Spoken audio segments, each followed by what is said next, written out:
hari ini pun Victim masih menjadi tim yang sangat berbahaya, harus diwaspadai karena mereka sudah mulai menemukan momentumnya, sudah mulai menemukan temponya dan pola permainan terbaik mereka. Terbukti dengan 20 elimination point yang didapatkan di E-Rangel yang pertama. Dan ini akan menjadi E-Rangel untuk Victim lagi. Mungkin kembali akan terulang karena Circle ternyata juga tidak jauh berbeda dengan E-Rangel yang pertama tadi. Betul, kalau kita ingat dari Victim ya, banyak yang memprediksi bahwa Victim akan menjadi tim yang mengerikan. Tapi di awal musim memang mereka belum menunjukkan potensi mereka. Tapi masuknya minggu kedua, Victim seolah-olah berubah menjadi tim yang benar-benar berbeda banget. Mereka bermain dengan sangat ganas, bermain dengan sangat agresif, bahkan Genfos bisa dibilang dia rookie hitungannya kan. Ya. Rookie di PMPL tapi bermainnya itu layaknya seorang veteran yang sudah bermain dari season 1. Mainnya galak banget. Ya betul sekali, memang Genfos merupakan pemain yang cukup berpengalaman, walaupun memang kalau kita ngomongin pengalaman dia di PMPL, ini adalah PMPL pertama Genfos. Genfos masuk ke Victim itu saat off-season kemarin dan memang baik lagi Victim merupakan salah satu tim yang off-seasonnya paling sukses. Kalau kita ngomongin off-season, beberapa kali berada di peringkat pertama dan kedua di turnamen-turnamen off-season. Yang off-seasonnya nggak kelihatan tapi di PMPL sukses banget adalah RRQ. Betul. Karena ini adalah tim yang entah di mana mereka bertapa selama ini, tiba-tiba keluar dan sangat menakutkan naganya. Itu dia. Karena banyak banget tim yang ketika off-season kan ikut turnamen besar. Ya. Ada beberapa turnamen-turnamen yang resmi juga dimainkan dengan bisa dibilang hadiah prize pool yang cukup besar. Tapi dari semua turnamen tersebut, tim RRQ nggak pernah terpantau sekalipun. Betul. Bahkan nanya ini playernya siapa. Tapi ternyata ya mereka muncul di PMPL, memberikan kita warna yang baru juga. Dan baik lagi gitu, itu yang gue suka dari PMPL kali ini. Banyak banget tim yang step up. Victim sama RRQ dari dulu ya, 11-12. Peringkatnya ya di papan tengah atas dikit gitu kan. Ya beberapa kali sempat naik, dan ini turun lagi ke papan tengah. Tapi sekarang dari tim RRQ, dari Victim, itu benar-benar step up-nya luar biasa banget. Ada juga beberapa tim seperti NFT, kalau dulu ya, NFT dengan roster mereka yang dulu di PMPL, belum terlalu memberikan impact yang besar. Tapi dengan roster mereka sekarang, banyak yang mempertimbangkan tim NFT, permainan mereka rapi banget. Dan gue ngerasa gitu, dari minggu pertama, minggu kedua, mereka banyak melakukan adaptasi dan bermain jauh lebih rapi. Ya itu dia dari tim-tim yang nampaknya sudah memiliki data-data dari lawan-lawannya seperti apa, melakukan evaluasi dan juga ternyata evaluasi yang mereka lakukan sudah berbuah manis sampai saat ini karena terbukti beberapa tim naik trennya atau lebih bisa dikatakan berkembang permainannya dari awal sampai ke, karena ini kita bisa dikatakan ini sudah berada di tengah musim untuk yang keempat. Betul, ini bisa dibilang sekarang sudah mencapai tengah musim, terutama untuk di bisa dibilang Langsung menuju ke PMGC, mereka punya pemain baru, pemain yang memang bisa dikatakan salah satu transfer yang sukses yaitu Tuyul untuk tim BFD melakukan spray ke arah depan dan itu dia.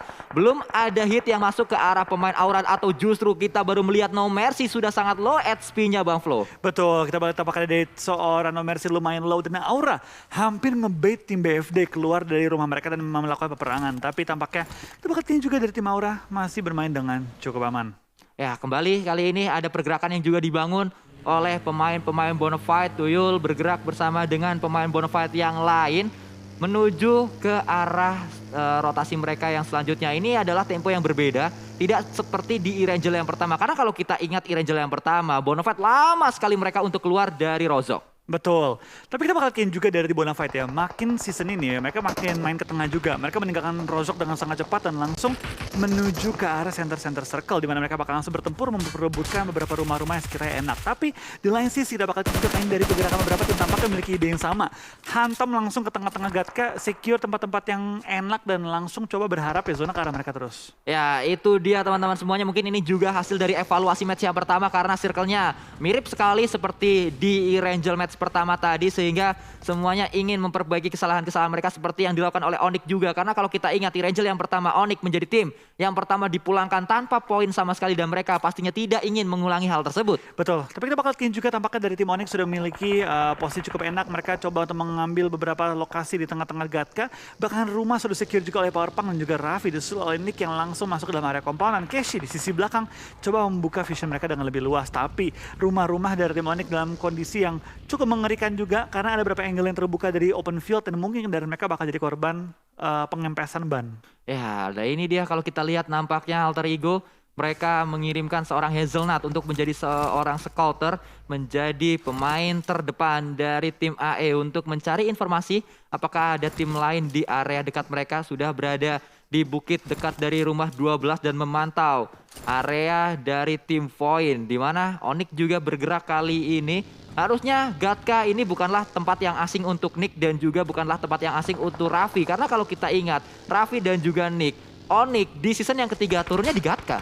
Betul, mereka tuh di Gatka dan mungkin mereka juga sudah hafal banget lah kompon-kompon yang mana enak, angle-angle mana yang terbuka, dan sekiranya kayak mental mana angle-angle yang enak untuk rotasi. Dan lihat Nick, dia nggak pengen masuk langsung dalam compound, dia pengen coba untuk buka vision, cari di mana bisa nge-split, di mana masih yang kosong, di mana ada lawan-lawan yang mungkin sudah melakukan setup. Dan tampaknya dari tim Zone juga, dari angle ini sulit banget untuk nembak ke arah tim Onyx meskipun mereka nge-split ke dua kompon yang berbeda. Ya, Powerpunk kalau kita lihat sudah sedang berada di dalam compound melihat ke arah lain. TPP digunakan, Hexas juga pemain aset dari tim Nero. Ini adalah pemain masa depan pastinya karena bermain dengan sangat baik sekali di PMPL pertamanya.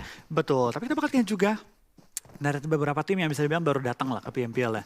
SUBG, ada juga tim Nero. Mereka bisa dibilang performa mereka sangat oke. Apalagi di minggu kedua ini mereka menunjukkan performa dan juga bisa dibilang ya up banget gitu performa mereka. Dari yang nggak lolos Super Weekend, tiba-tiba bisa bermain dengan sangat baik. Apalagi Nero yang langsung melesat bahkan ngebalap tim-tim yang bermain di 2 minggu. Ya. Itu udah menunjukkan tren yang positif banget dan itu gue suka gitu ketika ada tim-tim yang baru datang dan bisa langsung mendominasi di daerah ataupun ya di PMPL kali ini seperti GD lah season lalu. Ya itu dia, dan menarik nanti untuk melihat apa yang akan terjadi di minggu yang ketiga karena dengan adanya tim-tim yang baru bermain di weekend yang atau Super Weekend yang kedua membuat Super Weekend yang ketiga menjadi Super Weekend harga mati, bener-bener harga mati untuk semua tim karena kalau ada yang nggak main aja di minggu yang ketiga pasti akan kehilangan banyak sekali momentum. Kalau kita lihat kali ini momentum justru didapatkan oleh seorang Hazelat, melakukan spray ke arah depan, mungkin proning shoot, diincar satu kup RB di sana. Ken nampaknya yang diburu, spray juga pasti dilakukan, tapi itu dia meledak dan Ikyar ternyata ter-take down bersama dengan Ken karena dua pemain tersebut berada di satu kendaraan yang sama. Betul, dan tampaknya rumah mereka juga langsung dihantam oleh tim Maruzama, di mana kita bakal lihat seorang Volker masih bertahan seorang diri dan diledakkan. Tim Boom pulang ke arah lobby di posisi ke-16 membawa 0 poin pada game kali ini. Wow, apa yang terjadi? Boom pulang dengan cepat, kocar kacir mereka rotasinya karena ada dua tim yang memburu mereka, Maruzama dan juga Alter Ego. Betul, tapi dari Maruzama kali ini dengan mereka menjaga kompon mereka langsung mendapatkan tempat yang cukup enak di bagian lower ground. Di lain sisi kita bakal lihat dari tim Aura juga sudah menguasai compound tepat di depan tim Onyx dan mungkin mereka bakal sedikit beradu tembakan jarak jauh karena dari Aura posisi masuk ke arah zona, dari Onyx harus pindah posisi. Ya, kembali sedang memantau kali ini Onyx dan yang dipantau adalah tim yang tadi memulangkan Onyx di match yang pertama yaitu Aura. Berdekatan kembali dua tim ini, posisinya Aura sudah masuk ke dalam circle sementara Onyx harus mencari area lain mungkin untuk mereka mainkan di dalam circle-nya. Betul, tapi kalau kita perhatikan sekarang juga dari beberapa tim yang bertanding ya, tampaknya mayoritas sudah mendapatkan tempat di dalam zona kita yang ketiga. Dan kalau semua dapat tempat ya berarti zona ketiga ini bakal lebih sedikit pasif sih. Mungkin tembak-tembakan jarak jauh, coba untuk nge-knock lawan, coba untuk ngebesin ban lawan. Tapi dari tim Onyx akhirnya memutuskan untuk sedikit putar dan mencari posisi-posisi yang berbeda. Di lain sisi kita lihat di center circle, di pegunungannya sudah ada tim Alter Ego dan sebenarnya juga ada tim BFD. Di lain sisi di pinggiran circle dari tim Takai dan juga dari tim Victim sudah mulai beradu tembak. Ya, Misery nampaknya tadi dengan SLR-nya bisa mendapatkan satu pemain dari Takai dan kembali kita lihat kali ini Misery masih mencari seorang Kean yang belum juga didapatkan dengan SLR-nya yang masih sangat-sangat tajam. Nampaknya mencari kembali pergerakan yang dibangun oleh pemain dari Takai. Betul, tembak-tembakan yang terus dilontarkan ke arah tim Takai membuat mereka sedikit sulit untuk bergerak, butuh untuk menyediakan atau meluangkan waktu untuk revive temannya. Di lain sisi bakal pindah ke arah tim Onyx ketika keluar dari area Gatka sana bertemu dengan tim Z1 atau Zone. Dan sekarang terpaksa harus ada player mereka yang ke knock out dengan smoke yang dilempar atau menutup vision lawannya. Iya, dan tadi kalau kita lihat nampaknya Raffi tertangkap oleh seorang Mineral. Mineral lagi-lagi memang pemain kunci dari Zone. Wah, yang bisa memberikan takedown ke lawan-lawannya. Dan kembali kita melihat kali ini satu didapatkan lagi. Mineral sudah mendapat satu kill untuk tim Zone. Satu elimination point yang sangat berharga, tapi dari sisi lain kembali Casey juga didapatkan. Dan Nick juga menjadi korban selanjutnya. Dan ada balasan dari seorang Powerpunk. Satu pemain terakhir yang masih bisa nembak. Betul, Powerpunk juga perlu berhati-hati karena lihat nyawanya terkikis dengan cukup cepat didapat oleh Bluesun begitu sakit, tapi di lain sisi bakal pindah ke arah tim Takai yang bertemu dengan tim Victim kali ini. Kembali ronde kedua yang mulai fight lagi. Takai kehilangan satu member mereka, 3 lawan 4. Victim masih unggul dengan posisi mereka yang cukup enak di lower ground, tapi lihat dari Takai tampaknya tarik mundur, tidak mau fight yang tidak diperlukan juga. Dan sekarang Onyx juga tinggal menyisakan satu member mereka lagi. Ya lagi-lagi bukanlah Erangel yang menyenangkan untuk tim Onyx karena mereka tertangkap oleh zone kali ini. Setelah di match pertama tadi mereka tertangkap oleh Aura dan Powerpunk keadaannya sangat sulit karena dia berada di blue zone, dijaga oleh 4 pemain dari zone. Betul, kalau kita berdasarkan juga zona mental ke arah kota, ke arah Pochinki. Tentu harapan kita adalah jangan sampai ke kotanya, berpindah ke arah open field. Dan sementara kita bakal lihat tim-tim yang sudah mengisi area Pochinki bakal cukup nyaman. Nero, ada juga tim RRQ, dan di luar ada tim BFD yang mengambil rumah di open field. Nah, ini bakal enak banget buat mereka. Termasuk juga tim NFT yang mengambil dekat lower ground, dekat persimpangan jalan, tapi mereka masih belum menyebar. Ya, dan memang dengan circle seperti ini yang paling nyaman harusnya Nero. Karena Nero berada di area Pochinki, mereka turun di Pochinki dan Nero juga nggak perlu bergerak terlalu jauh dari area circle-nya. Bahkan nggak perlu bergerak sama sekali. Dari sisi lain Spaoff dengan mininya memantau dan NFT juga merupakan tim yang harus kita spot terus-menerus karena mereka mendapatkan 2 kali WBCD di hari ini. Betul, ini menarik nih taktik yang digunakan NFT. Mereka masuk ke tengah zona, nggak punya tempat, yang mereka bakal forting dan bermain pasif. Jangan terlalu banyak bersuara, jangan pancing perhatian tim-tim lain. Tapi sementara kita bakal lihat dari tim-tim yang bertanding, tampaknya sudah mulai ada knock-knock yang terlihat, di mana dari seorang Booms knock out dan cukup jauh dari Nichil juga Daybot, di mana akhirnya Nichil pindah posisi, coba menyelamatkan Booms dan Daybot dan juga Star, coba menyelamatkan dan juga menjaga posisi mereka. Di lain sisi dari tim Aura, tampaknya sudah mengirim 3 orang sampai keluar zona, menjaga bagian bawah bukit dan memastikan tidak ada tim-tim yang mendekat ke arah mereka. Ya, dari sisi lain Genesis Dogma satu pemainnya bisa diselamatkan tadi, nampaknya bisa untuk melakukan healing juga seorang Bombs dan langsung bergerak bersama dengan pemain Genesis Dogma yang lain. Dan kita melihat kembali Flekido Zone yang nampaknya mulai memberikan ancaman kepada semua tim yang berada di Erangel kali ini. Betul, kita bakal lihat dari tim Livescape tampaknya kehilangan 2 member mereka, knock out di posisi yang belum terlihat. Aura dengan mengirim 3 orang ke belakang memastikan tidak ada yang nge-backstep mereka dari lower ground, dan satu member sudah mengambil ancang-ancang untuk menjaga zonanya. Tidak ada yang ambil dan potong mereka. Tom masih belakang ke arah lobby, di lain sini kita bakal lihat ada fight antara Void dan juga SUBG, dimana kita bakal lihat seorang Debs menumbangkan satu pemain dari SUBG dan langsung men-secure point tersebut. Hoki tampaknya masih terisolasi dari posisi teman-temannya, tapi Rosemary dan juga satu member lain dari tim SUBG sudah mendekat ke arah compound. Kita bakal lihat fight di ujung zona antara SUBG dan juga kali ini tim Void.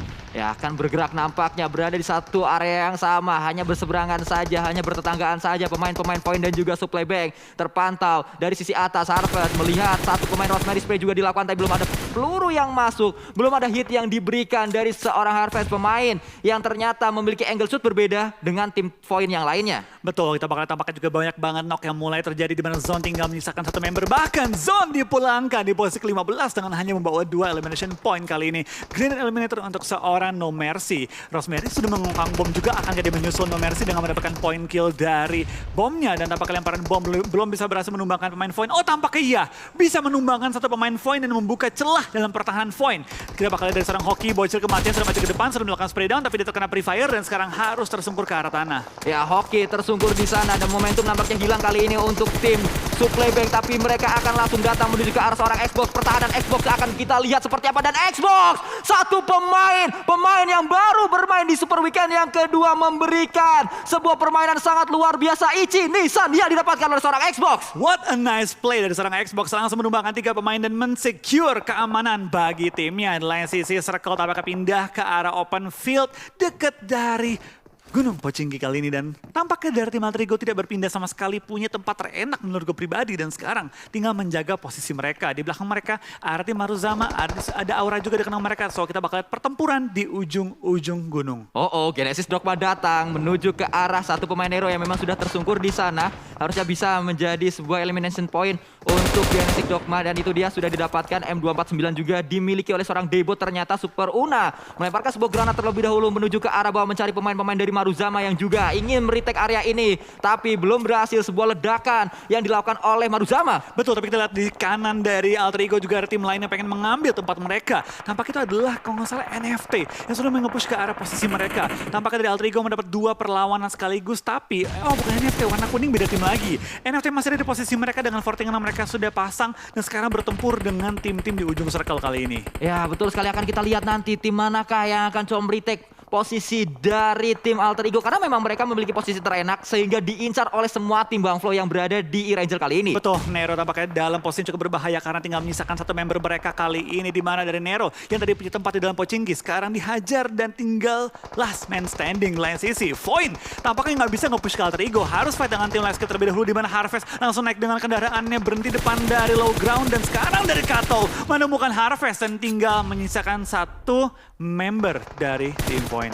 Ya itu dia, satu pemain terakhir adalah seorang aimbot yang juga ternyata sangat low HP-nya. Dia hanya punya 2 bandage. Oh, sangat sulit keadaannya untuk seorang aimbot. 2 bandage bahkan sudah digunakan kali ini. Kalau sampai ketahuan posisinya di atas juga ada satu pemain dari tim AE. Betul, kita bakal lihat dari seorang aimbot tampaknya tugas utamanya adalah pulangkan Kato. Jangan fokus ke yang lain dulu, pulangin Kato yang depan muka. Tapi lihat bom dari seorang Hazelnut hampir menumbangkan aimbot. Dan seorang aimbot dijepit dari 3 angle berbeda, 2 angle live escape, 1 angle dari tim Alter Ego. Tapi aimbot berhasil langsung ngebidik lawan dan menumbangkan seorang Kato, menyisakan Audrey sebelah dia. Di lain sisi, fight di inner circle masih berlangsung juga, di mana kita bakal lihat dari tim Maruzama dipulangkan ke arah lobby oleh tim Alter Ego, dan Nero juga ikut pulang. Tiba-tiba 8 tim tersisa kali ini. Wow, cepat sekali pengikisan yang terjadi. Aura juga satu pemain yang tumbang. Jaden di sana nampaknya harus knock. Tapi ada sebuah balasan juga mungkin dilakukan oleh Aura. Dari sisi lain kembali NFT juga tumbang satu pemainnya. Tersisa satu pemain saja, yaitu Drone yang akan segera melakukan revive juga. Betul, 7 tim tersisa tiba-tiba dengan 24 yang masih live. Kita bakal lihat di pinggir zona masih banyak banget tim yang fight, dan BFD dari tadi nggak kemana-mana, enak banget. Rumahnya masih masuk ke arah zona, tepat di ujung zonanya juga.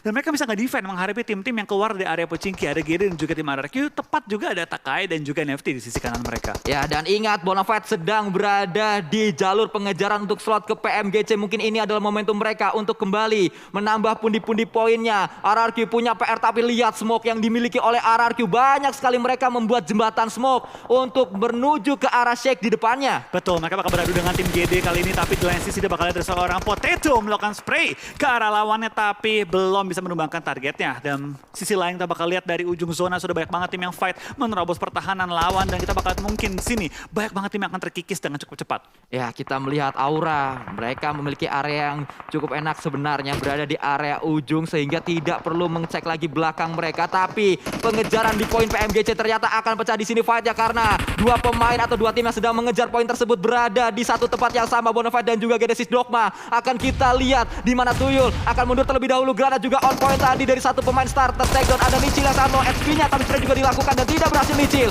harus tumbang. Ada backup, ada bala bantuan yang datang dari area yang cukup jauh, tapi ada jarak di antara mereka sehingga backupnya cukup lama. Bahkan satu pemain juga tumbang kembali. Boom, tersisa seorang Daybot saja, diincar oleh 3 King Kong, 1 Daybot, dan dia sedang melakukan proning terlebih dahulu. Betul, tapi kita bakal lihat ada fight yang terjadi dan cukup besar, di mana Daybot, pemain terakhir dari tim GD, masih bertahan di balik kerumputan kali ini. Tampaknya dari BFD juga harus coba untuk nge-clear dan bisa meng-clear lawannya kali ini dan langsung men-secure rumah mereka dengan nyaman. 6 tim tersisa, 19 yang masih live, dan lihat zona yang menuju ke arah bukit, di mana Alter Ego tidak berpindah dari zona-zona awal.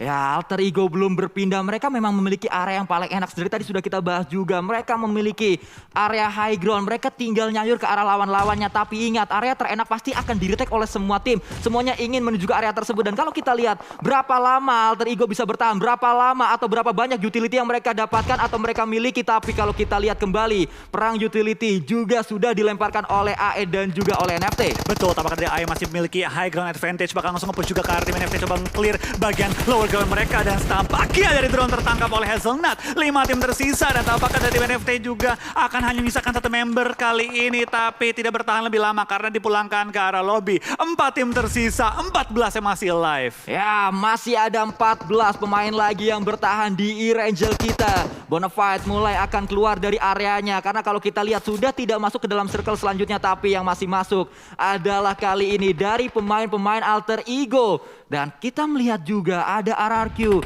yang berada di area tersebut, harus naik ke arah yang lebih tinggi lagi. Betul, ini tapi dari Alter Ego tampaknya langsung menemukan juga posisi dari tim RRQ, dan Poin elimination ke-10 bagi tim Alter Ego tidak berpindah sama sekali. Ini kita bakal lihat dari tim Alter Ego tampaknya cukup nyayur, cukup enak untuk nembak ke semua arah. Tapi di sebelah mereka, arah tim Aura yang tampaknya bakal mengincar mereka sekaligus mendefend juga ke arah tim BFD. Ya, kita melihat kali ini BFD mulai naik ke puncak gunung menuju ke arah Aura, menuju ke area yang lebih tinggi lagi. Akan kita lihat retake area yang coba dilakukan oleh Bonafide. Namun sulit keadaannya karena saat mereka naik ke atas itu bisa langsung ditembak oleh dua tim sekaligus. Betul. Dari AE juga melakukan speed 2-2 nampaknya kali ini untuk melakukan defense sekaligus untuk melakukan penyerangan juga ke arah lawan-lawan mereka yang ingin naik ke arah atas. Jaxi melempar bom juga yang cukup matang ke arah depan, tapi BFD sudah maju ke atas dan langsung meninggalkan lokasi lemparan bomnya. Di lain sisi dari tim BFD tampaknya nggak bisa terlalu banyak bergerak karena AE punya high ground advantage yang cukup enak dan cukup membuka vision ke arah bagian mereka. Di lain sisi kita bakal dari Asa masih bertahan juga seorang diri, di mana AE dan juga Aura bakal bertempur kali ini. Apakah BFD bakal join the fight? Kita bakal lihat kali ini fight yang besar akan pecah antara tim yang masih lengkap dengan 4 anggota mereka. Ya, RRQ juga masih ada satu pemain terakhir yaitu Asa yang masih menjaga Asa untuk RRQ dan ketahuan posisinya nampaknya kali ini seorang Asa berpindah naik ke arah ke RB-nya tapi turun kembali, spray juga dilakukan dan akhirnya Asa pun didapatkan oleh Bonafide kali ini. Betul, tapi kita bakal kali ini juga tampaknya di sisi lain dari RRQ sudah ketangkap menyisakan 3 tim. 4 lawan 4 dengan posisi segitiga kali ini di antara semua tim. Siapa yang bakal dirusuhin, siapa yang bakal engage fight duluan, kita bakal lihat dari ketiga tim ini sama-sama lagi butuh poin. Ya, tiga-tiganya membutuhkan poin, bahkan kalau kita lihat nampaknya area paling tinggi kali ini dimiliki oleh Aura. Sudah berhasil didapatkan oleh Aura, tapi mereka harus fight terlebih dahulu bersama dengan Bonafide yang sedang ingin naik ke arah yang lebih tinggi lagi, ingin naik ke puncak gunungnya. Ada Jaden berada di sebelah sana, kembali berpindah ke kaki. Kita lihat kali ini spray juga dilakukan. Bonafide masih terus bernari-nari di sana, tapi ada Hazelnut dan kalau kita lihat Hazelnut bisa mendapat satu pemain dari tim Bonafide. Betul, tapi kita bakal lihat dari Bonafide tampaknya juga diincar oleh tim Alter Ego sama-sama mengincar target yang sama. Aura kehilangan 2 member mereka dan harus melakukan revive. Akankah mereka nge-push atau akankah mereka bertahan? Satu bom bisa menumbangkan tim Aura karena mereka kejepit di satu area yang sama. Naik terlalu tinggi ditembak Alter Ego, turun terlalu jauh ditembak oleh Bonafide. Ya, sulit keadaannya untuk Aura kali ini. Mereka ngumpul di satu titik, tapi juga Hazelnut selalu memberikan pressure ke arah pemain-pemain Bonafide, membuat Bonafide juga sulit keadaannya, tidak bisa bergerak secara leluasa. Betul, tapi kita bakal lihat juga tampaknya dari tim Alter Ego masih cukup enak. Punya high ground, punya lempengan yang paling terbesar. Dan zona pun ke arah mereka. Dan itu dia Jaxi tertangkap oleh seorang Potato dan langsung secure juga elimination point-nya. 12 elimination dikantongi. Spray down ke arah bawah di mana Bots tertumbangkan juga oleh seorang Spauf kali ini menjaga lereng bagian low ground. Spray down kembali dilakukan. Jisun dapatin satu orang dari tim Alter Ego di mana Super Una di take down. Tapi Jisun dan juga tim Aura di pulangan ke arah lobby menyisakan 2 tim terakhir. Ya, ini dia nampaknya fight antara dari tim Bonafide melawan tim Alter Ego akan pecah sebentar lagi karena sudah ada pergerakan yang dibangun. Maju ke arah depan nampaknya seorang Hazelnut, tapi dia tertumbang dengan cepat sekali karena ada sebuah sambutan peluru panas dari Bonafide. Sebuah lemparan dilakukan ke arah depan mencari pemain-pemain Bonafide, tapi Bonafide terus menantang Alter Ego dan itu dia winner chicken dinner didapatkan oleh Bonafide. Mereka sedang dalam pengejaran poin PMGC langsung untuk mendapatkan slot menuju ke PMGC dan mereka menambah poin dengan sangat banyak karena WWCD mereka dapatkan. Betul, permainan rapi banget dari Bonafide, bermain dengan sabar, zona memang ke arah rumah mereka dan mereka berhasil mengambil momentum dengan WWCD yang mereka kantongi. 20 poin dikantongi oleh Bonafide sekaligus membuat jarak mereka untuk ke PMGC lebih